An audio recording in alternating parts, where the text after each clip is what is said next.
മറ്റൊരു വാർത്തയിലേക്ക്. കൊട്ടാരക്കര പുത്തൂരിൽ വിദ്യാർത്ഥികൾക്ക് മർദ്ദനമേറ്റതിൽ 2 പേർ പിടിയിൽ.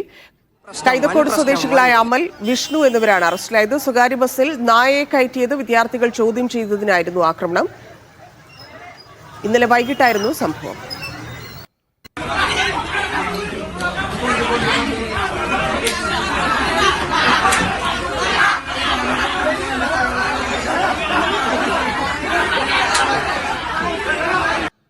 സുഹൃത്തുക്കളെ, മല്ലട കളത്തിട്ടുമെങ്കിൽ വൻ പ്രശ്നം.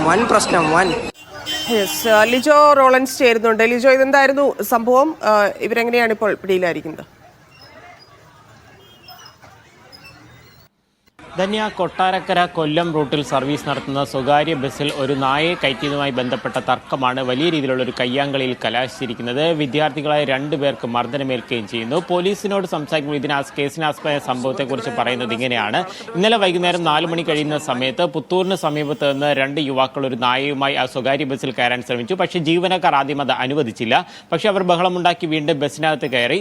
തൊട്ടടുത്ത സ്റ്റോപ്പ് എത്തുന്ന സമയത്ത് സ്കൂൾ വിട്ട സമയമായതുകൊണ്ട് തന്നെ നിരവധി വിദ്യാർത്ഥികൾ വരികയും വിദ്യാർത്ഥികൾ കൂട്ടത്തോടെ എത്തിയതോടുകൂടെ ആ നായ ബഹളം വയ്ക്കാനും തുടങ്ങി. തുടർന്ന് ആ ബസ് ജീവനക്കാർ അവരോട് ഇറങ്ങാൻ ആവശ്യപ്പെട്ട് നടന്നില്ല. വിദ്യാർത്ഥികൾ സംസാരിച്ചതിനെ തുടർന്ന് കൂട്ടത്തിലുണ്ടായ യുവാക്കളിൽ ഒരാൾ ഈ വിദ്യാർത്ഥിയുടെ മൂക്കിൽ ഇടിച്ച് പരിക്കേൽപ്പിച്ചു. തുടർന്ന് ബസ് നിർത്തി. സംഘർഷം കൂടുതൽ രൂക്ഷമാവുകയായിരുന്നു.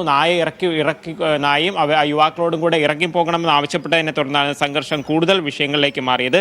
കൈതക്കോട് സ്വദേശികളായ അമൽ, വിഷ്ണു എന്നിവരെയാണ് പുത്തൂർ പോലീസ് പിടികൂടിയിരിക്കുന്നത്. സംഘർഷം ആ ദൃശ്യങ്ങൾ ഇപ്പോൾ കാണുകയും ചെയ്യുന്നത്. സംഘർഷം കൂടുതൽ ഇതായതുകൂടെ പുത്തൂർ പോലീസ് സ്ഥലത്തെത്തുകയും ആ പ്രതികളെ പിടികൂടുകയും ചെയ്തു. വൈദ്യപരിശോധനയിൽ ഇരുവരും മദ്യപിച്ചിരുന്നതായി കണ്ടെത്തുകയും ചെയ്തിട്ടുണ്ടായിരുന്നു. അറസ്റ്റ് രേഖപ്പെടുത്തിയ പ്രതികളെ ജാമ്യത്തിൽ വിടുകയും ചെയ്തു.